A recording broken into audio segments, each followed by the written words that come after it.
Hello friends, DPS with अनुपम में आपका बहुत बहुत स्वागत है। मैं अनुपम कुमार सिंह फिर एक नए वीडियो के साथ आपके सामने उपस्थित हुआ हूं।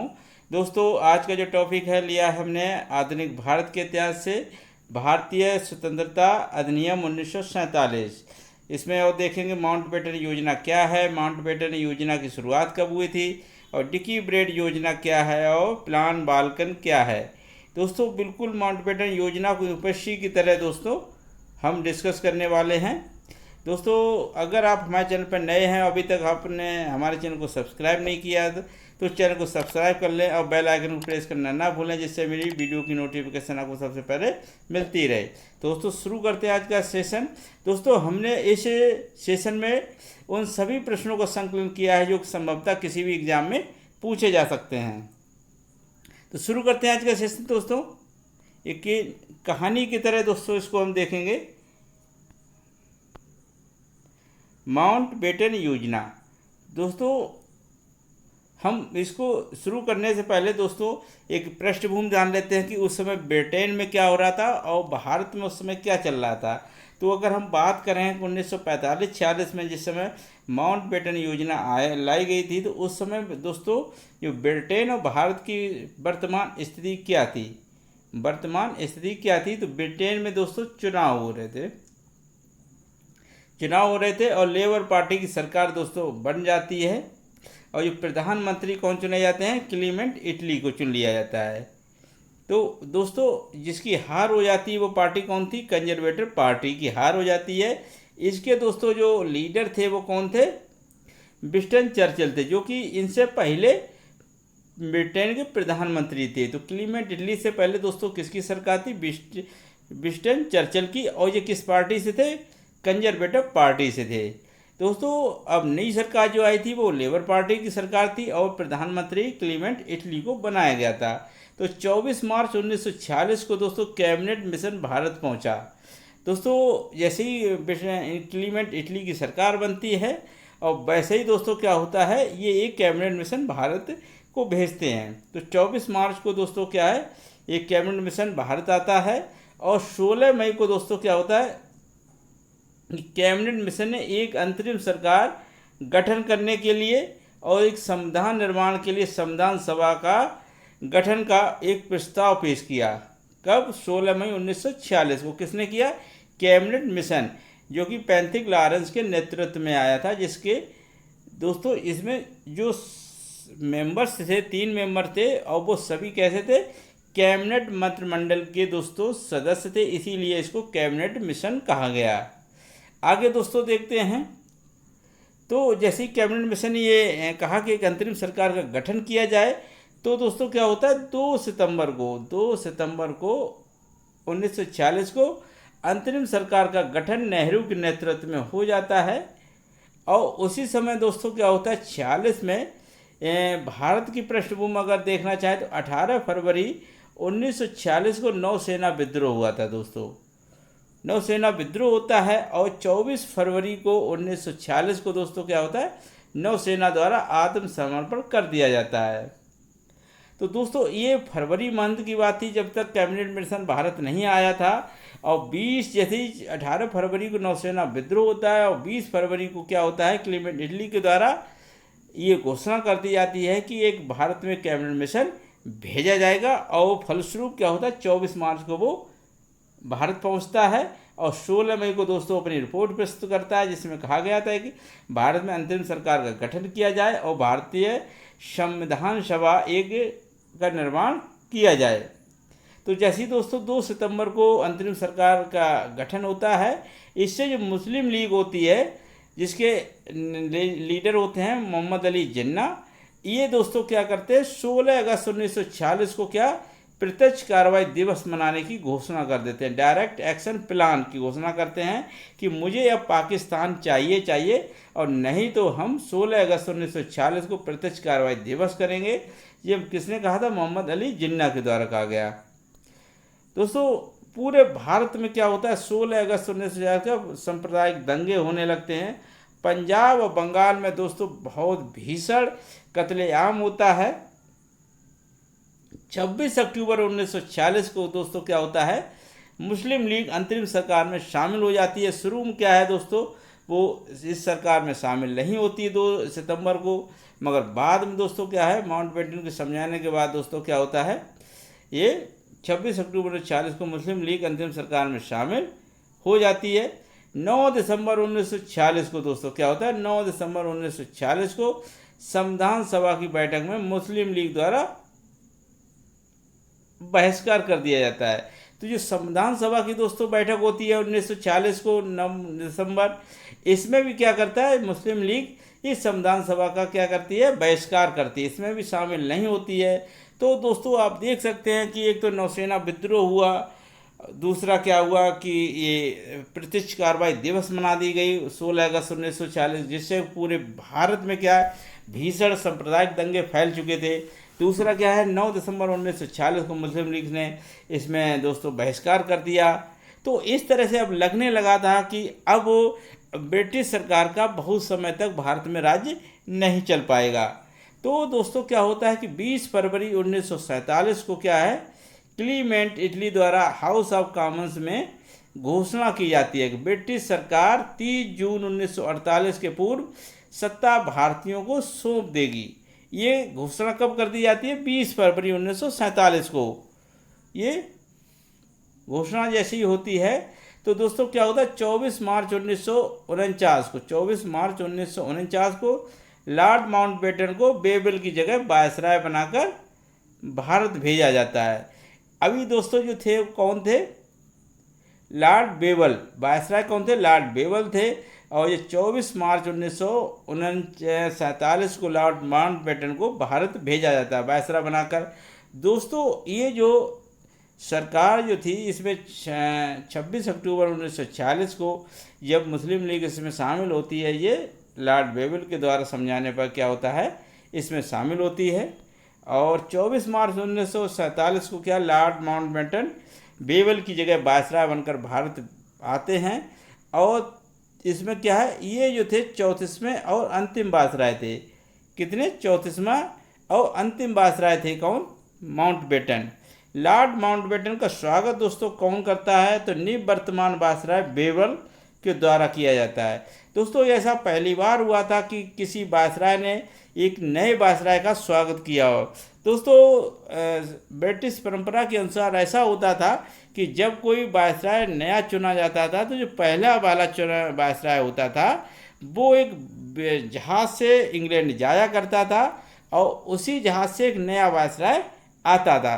तो भारत में दोस्तों हमेशा एक ही वायसराय मौजूद होता था कि जब तक पुराना वाला वापस इंग्लैंड नहीं जाता था तब तक नया नहीं आता था। तो इस बार पहली बार ऐसा होता है कि जो लॉर्ड बेबल थे दोस्तों वो यहीं थे भारत में, और वो लॉर्ड माउंटबेटन यहाँ पर आए थे क्योंकि लॉर्ड माउंटबेटन ने कहा था कि मुझे लॉर्ड बेबल से कुछ ज़रूरी वार्तालाप करना है।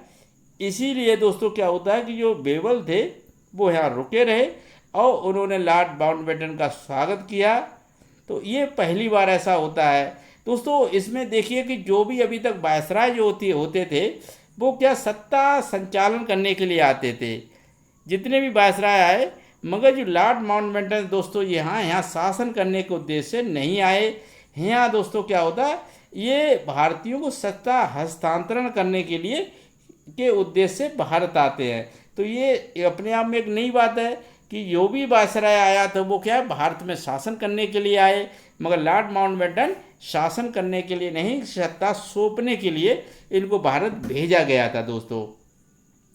तो उसमें 2-3 नई चीज़ें बातें होती हैं कि लॉर्ड बेबल के द्वारा इनका स्वागत किया जाना, क्योंकि पुराने वायसराय ने आज तक किसी का स्वागत नहीं किया था नए वायसराय का, तो इनके द्वारा इनका वायसराय के द्वारा स्वागत किया जाता है। दूसरा ये जो आए थे सत्ता हस्तांतरण के लिए आए, अदरवाइज जितने भी वायसराय आए वो भारत में राज्य करने शासन करने के लिए उद्देश्य से इनको भेजा गया था। दोस्तों के लॉर्ड माउंटबेटन जो है को छबीले राजकुमार की संज्ञा दी गई। लॉर्ड माउंटबेटन को कैसे छबीले राजकुमार की संज्ञा दी गई, ये दोस्तों किस में दी गई, ये लारी लॉरेंस एम लाफियर की एक पुस्तक है फ्रीडम एट मिडनाइट में। दोस्तों माउंटबेटन के बारे में विस्तृत दोस्तों अगर जानकारी कहीं मिलती है तो फ्रीडम एट मिडनाइट में। और ये जो पुस्तक है Larry Lawrence and Larry Collins M Lapierre की पुस्तक है दोस्तों। तो इसी में दोस्तों जो लॉर्ड माउंटबेटन थे उनको छबीले राजकुमार के रूप में दर्शाया गया था। दोस्तों अब वो क्या होता है कि माउंटबेटन जैसे भारत आते हैं, ये भारत के सभी लीडरों से बात करते हैं और इसके बाद दोस्तों एक प्लान अपना बनाते हैं जिसे बाल्कन प्लान कहा गया। तो दोस्तों ये क्या था, तो इसमें उन्होंने एक प्लान बनाया था कि भारत को 2 अधिराज्यों में विभाजित कर दिया जाए और फिर सभी प्रांतों को स्वतंत्र कर दिया जाए, सभी प्रांतों को स्वतंत्र कर दिया जाए। फिर प्रांतों द्वारा किसी भी अधिराज्य में शामिल होना उनकी स्वेच्छा पे आधारित होना चाहिए। तो इस प्लान को दोस्तों क्या है अस्वीकार कर दिया जाता है। नेहरू बहुत क्रोधित हो जाते हैं और ये दोस्तों प्लान जो था अपना मूर्त रूप नहीं ले सका, इसको वहीं पे दोस्तों अस्वीकार कर दिया जाता है। इसके बाद दोस्तों माउंटबेटन योजना अपनी दूसरी तैयार करते हैं और जिसे वो कब 3 जून 1947 को पेश करते हैं। 3 जून 1947 को माउंटबेटन योजना, जिसके दोस्तों अगर अन्य नाम जाने जाएं कि इसके अन्य नाम किस नाम से जाने जाते हैं, जो कि 3 जून 1947 को माउंटबेटन योजना प्रस्तुत की गई थी। इसके दोस्तों नए जो नाम है 3 जून योजना भी इसको कहा जाता है, माउंटबेटन योजना भी कहा जाता है, बाल्कन प्लान भी कहा जाता है और डिकी वर्ड योजना भी इसको कहा जाता है। दोस्तों तो ये नाम जो हैं याद रखना, परीक्षा में पूछ लिए जाते हैं कि 3 जून 1947 को माउंटबेटन योजना के अन्य नाम क्या हैं। दोस्तों कांग्रेस और मुस्लिम लीग के द्वारा ये प्रस्ताव जो था वो माउंटबेटन योजना को स्वीकार कर लिया जाता है। गांधी और अबुल कलाम के द्वारा दोस्तों क्या होता है प्रस्ताव का विरोध किया जाता है। ये भारत का विभाजन नहीं चाहते हैं दोस्तों और इनके द्वारा क्या होता है इसका विरोध किया जाता है और गांधी कह देते हैं यदि सारा भारत भी आग की लपटों में घिर जाए फिर भी पाकिस्तान नहीं बन सकता है। ये किसके कथन थे दोस्तों? गांधी के। जब कैबिनेट में जब दोस्तों माउंटबेटन योजना का प्रस्ताव ये आया था कि भारत को 2 अधिराज्यों में विभाजित किया जाएगा, तो ये दोस्तों गांधी की कथन थे कि अगर सारा भारत भी आग की लपटों में घिर जाए फिर भी पाकिस्तान नहीं बन सकता। वहीं मौलाना आज़ाद ने दोस्तों क्या कहा, यदि कांग्रेस के नेताओं ने विभाजन मान लिया तो इतिहास उन्हें कभी क्षमा नहीं करेगा। किसने कहा था? ये मौलाना आज़ाद ने कहा था। दोस्तों खान अब्दुल गफ्फार खां जो कि कांग्रेस के नेतृत्व ने उनको आंदोलन के भेड़ियों के आगे फेंक दिया। ये कथन दोस्तों किसने कहा था? खान अब्दुल गफ्फार खान ने कहा था कि कांग्रेस के नेतृत्व ने उनको आंदोलन के भेड़ियों के आगे फेंक दिया। ये किसके कथन थे दोस्तों? खान अब्दुल गफ्फार खां के। दोस्तों ये कथन बहुत इंपॉर्टेंट हैं, ये एग्जाम में पूछ लिए जाते हैं कि ये किसके द्वारा कहा गया था, तो इसको नोट कर लेना दोस्तों। आगे दोस्तों देखते हैं कि 14 जून 1947 को क्या होता है, अखिल भारतीय कांग्रेस की नई दिल्ली में एक बैठक होती है 14 जून को। दोस्तों अध्यक्षता इसकी कौन करता है? इसकी आचार्य JV कृपलानी के द्वारा इसकी अध्यक्षता की जाती है 14 जून 1947 को, जो कि अखिल भारतीय कांग्रेस की नई बैठक दिल्ली में आयोजित होती है। और इसमें दोस्तों भारत विभाजन का प्रस्ताव पेश किया जाता है, जो कि दोस्तों किसके द्वारा किया गया था प्रस्ताव पेश? गोविंद बल्लभ पंत के द्वारा प्रस्ताव पेश किया गया था। भारत विभाजन प्रस्ताव कौन पेश करता? गोविंद बल्लभ पंत के द्वारा। प्रस्ताव का दोस्तों समर्थन किसने किया था? अबुल कलाम आज़ाद और सरदार पटेल और नेहरू के द्वारा ये प्रस्ताव का समर्थन किया गया था। दोस्तों बहुत इंपॉर्टेंट क्वेश्चंस हैं दोस्तों, एक एक क्वेश्चन को दोस्तों हमने इसमें संकलन किया है, एक भी क्वेश्चन इधर से उधर नहीं हो सकता है दोस्तों। आगे दोस्तों देखते हैं भारत विभाजन का प्रस्ताव का इसी में दोस्तों विरोध कौन करता है? तो दोस्तों तो खान अब्दुल गफ्फार खां, चौथराम बिटमानी के द्वारा, डॉक्टर किचलू और पुरुषोत्तम दास टंडन, मौलाना हफीजुर रहमान में विपक्ष में मतदान किया। तो ये इन लोगों ने क्या है, जब भारत विभाजन प्रस्ताव का समर्थन किया जा रहा था उस समय ये भारत विभाजन प्रस्ताव का विरोध कर रहे थे खान अब्दुल गफ्फार खां, चौथराम बिटमानी, डॉक्टर किचलू के द्वारा, पुरुषोत्तम दास टंडन और मौलाना हफीजुर रहमान। ये 5 लोग जो थे विपक्ष में उन्होंने मतदान किया था। वहीं दोस्तों अगर हम देखें डॉक्टर सैफुद्दीन किचलू, इन्होंने दोस्तों क्या कहा था, इन्होंने कहा था डॉक्टर सैफुद्दीन किचलू ने कहा था राष्ट्रवाद का संप्रदायवाद के पक्ष में समर्पण। ये किसके कथन थे दोस्तों? सैफुद्दीन किचलू के। तो दोस्तों माउंटबेटन योजना क्या थी? ब्रिटिश भारत को 2 संप्रभु राष्ट्र में विभाजित किया जाएगा और पाकिस्तान और भारत में। इन्होंने कहा कि भारत और पाकिस्तान को 2 संप्रभु राष्ट्र में विभाजित किया जाएगा। बंगाल और पंजाब का जन्म संग्रह कराया जाएगा कि इनमें कौन से लोग किस में शामिल होना चाहते हैं। दोस्तों देशी रियासतों को इच्छा अनुसार भारत या पाकिस्तान में शामिल होने की अधिकार दे दिया गया था। उन्हें स्वतंत्रता का अधिकार नहीं दिया गया, स्वतंत्र रहने का अधिकार नहीं दिया गया था दोस्तों देशी रियासतों को। बस इसलिए कहा गया था कि आप चाहे पाकिस्तान में शामिल हो जाएं, चाहे वो हिंदुस्तान में शामिल हो, भारत में शामिल हो। दोस्तों वही हैदराबाद जो रियासत थी उसका पाकिस्तान में दोस्तों शामिल होने के लिए जो स्वीकार नहीं किया गया था। हैदराबाद चाहता था कि उसको पाकिस्तान में शामिल कर दिया जाए, ये उसकी अस्वीकार कर दिया जाता है कि ये कहा जाता है कि उसकी भौगोलिक जो स्थिति है वो ठीक नहीं है कि पाकिस्तान उसको शामिल किया जा सके। दोस्तों आगे दोस्तों देखते हैं कि भारत और पाकिस्तान को राष्ट्रमंडल की सदस्यता त्यागने का भी अधिकार दिया गया था कि अगर भारत और पाकिस्तान चाहे तो राष्ट्रमंडल की सदस्यता त्याग सकते हैं। दोस्तों ये राष्ट्रमंडल क्या था? दोस्तों जितने भी भारत के औपनिवेशिक देश थे जहाँ पे इंग्लैंड का शासन था, ऐसे इन सभी को राष्ट्रमंडल का दर्जा दिया जाता था, इसके सदस्य होते थे। तो इसमें दोस्तों कहा गया था अगर भारत और पाकिस्तान चाहे तो राष्ट्रमंडल की सदस्यता त्याग दे, ग्रहण करे या ना करे। दोस्तों भारत स्वतंत्रता अधिनियम, तो इसके बाद दोस्तों क्या है कि जैसे ये प्लान कांग्रेस के द्वारा, मुस्लिम लीग के द्वारा सबके सामने दोस्तों क्या होता है मंजूर कर लिया जाता है। तो अब माउंटबेटन क्या होता है कि ब्रिटेन जाते हैं, ब्रिटेन में भारत स्वतंत्रता अधिनियम पेश करवाते हैं। तो दोस्तों क्या होता है 4 जुलाई 1947 को क्या है हाउस ऑफ कॉमन्स में इसे पेश किया जाता है। किसे?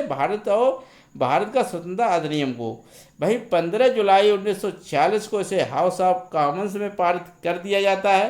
पेश दोस्तों 4 जुलाई 1947 को किया जाता है हाउस ऑफ कॉमन्स में, और वही पारित दोस्तों 15 जुलाई 1947 को हाउस ऑफ कॉमन्स में होता है। वहीं 16 जुलाई को दोस्तों क्या होता है हाउस ऑफ लॉर्ड्स में इसको पारित कर दिया जाता है। दूसरे दिन दोस्तों हाउस ऑफ लॉर्ड्स में कर दिया जाता है, और वहीं दोस्तों कब 15 को ये हाउस ऑफ कॉमन्स में पारित कर दिया जाता है। 18 जुलाई दोस्तों 1947 को क्या है इसे राजकीय स्वीकृति मिल जाती है। किसे? भारत स्वतंत्रता अधिनियम को। और उसके बाद दोस्तों 14 अगस्त 1947 को क्या है पाकिस्तान को आज़ाद कर दिया जाता है। तो सबसे पहले दोस्तों पाकिस्तान को आज़ाद किया जाता है, फिर भारत को किया जाता है। तो जो 14 अगस्त को पाकिस्तान को आज़ादी मिलती है, और इसके जो गवर्नर जनरल बनाए गए आज़ाद होने के बाद दोस्तों, ये किसे बनाया गया था? ये मोहम्मद अली जिन्ना को बनाया गया था गवर्नर जनरल। भाई प्रधानमंत्री दोस्तों लियाकत अली को बनाया गया। जैसे ही पाकिस्तान आज़ाद होता है 14 अगस्त को, तो उसके गवर्नर जनरल मोहम्मद अली जिन्ना बन जाते हैं, और प्रधानमंत्री लियाकत अली को। 15 अगस्त 1947 को दोस्तों कौन? भारत आज़ाद होता है, और इसके स्वतंत्र भारत के प्रथम गवर्नर जनरल किसे बनाया जाता है? ये दोस्तों माउंटबेटन को ही बना दिया जाता है। लॉर्ड माउंटबेटन को बनाया जाए, स्वतंत्र भारत के प्रथम गवर्नर जनरल होते हैं माउंटबेटन। तो दोस्तों क्वेश्चन आ जाता है कि ब्रिटिश भारत के अंतिम गवर्नर वायसराय कौन थे? तो लॉर्ड माउंटबेटन थे। और पूछ लिया था स्वतंत्र भारत के प्रथम गवर्नर जनरल कौन थे? लॉर्ड माउंटबेटन थे। भाई प्रधानमंत्री दोस्तों कौन थे? जवाहरलाल नेहरू। जवाहरलाल नेहरू को दोस्तों क्या प्रधानमंत्री बनाया गया था। 1935 का एक्ट के तहत दोस्तों संविधान सभा का विधानमंडल के रूप में कार्य करना, ये कहा गया था कि 1935 का जो एक्ट है उसी के अनुसार क्या है जो संविधान सभा है ये एक विधानमंडल के रूप में उसी के अनुसार कार्य करेगी जब तक कि भारत का जो संविधान निर्माण नहीं हो जाता है। वहीं दोस्तों देखा जाए कि जैसे ही आज़ाद हो जाते हैं तो वही दोस्तों का बंगाल और पंजाब के लिए सीमा आयोग का एक गठन किया जाता है। बंगाल सीमा आयोग और 2 पंजाब सीमा आयोग, यानी 2 आयोगों का गठन होता है। और दोनों के दोस्तों अगर अध्यक्ष बनाया जाए हम बात कर लें तो सर रेडक्लिफ को बनाया जाता है। रेड क्लिफ दोस्तों क्या थे, ये बंगाल सीमा आयोग के भी अध्यक्ष थे और पंजाब के भी ये दोस्त थे। तो इन्हीं के द्वारा क्या होता है, पंजाब और बंगाल का दोस्तों बंटवारा किया जाता है। दोस्तों एक मज़ेदार बात आपको बताया कि सर रेड क्लिफ को जब भारत में सीमा आयोग बनाकर भेजा गया था दोस्तों, इससे पहले रेड क्लिफ भारत नहीं आए थे और भारत की भौगोलिक स्थिति का इन्हें बिल्कुल भी कोई ज्ञान नहीं था। और दोस्तों इनके द्वारा जो एक सीमा जो बंटवारा किया गया तो मात्र एक मैप पे कर दिया गया था, लाइन खींच दी गई थी, जो कि दोस्तों काफ़ी असमंजस वाली स्थिति पैदा कर दी गई थी कि इनके द्वारा जो खींची गई लाइन थी दोस्तों, तो किसी किसी बीचों बीच गांव से गुजर रही थी तो किसी किसी थाने से गुजर रही थी। तो ऐसे भी दोस्तों क्या हुआ, बहुत दिक्कत हुई। आगे दोस्तों देखते हैं 15 अगस्त 1947 से और 26 जनवरी 1950 तक, 15 अगस्त 1947 से 26 जनवरी 1950 तक भारत का राजनीतिक दर्जा क्या था। ये क्वेश्चन बहुत इंपॉर्टेंट होता है कि 15 अगस्त 1947 से 26 जनवरी 1950 तक भारत का राजनीतिक दर्जा जो था उपनिवेशिक राज्य का दर्जा था। कैसा दोस्तों था, उपनिवेशिक राज्य का दर्जा था। तो ये था दोस्तों आज का सेशन, आपको कैसा लगा। अगर दोस्तों वीडियो आपको अच्छा लगा हो तो हमें कमेंट जरूर करें, कमेंट करके बताएं कि दोस्तों इसमें कौन से ऐसे प्रश्न हैं जो हमको मेंशन नहीं किए हमने दोस्तों। और वीडियो अगर पसंद आया हो तो वीडियो को लाइक और शेयर करना ना भूलें। और अगर गाइज अभी तक आपने चैनल को सब्सक्राइब नहीं किया है तो चैनल को सब्सक्राइब कर लें। और मिलते हैं फिर एक नए वीडियो के साथ, एक नए जुनून के साथ। तो अपनी तैयारी को बेहतर करते रहिए। तब तक के लिए जय हिंद दोस्तों।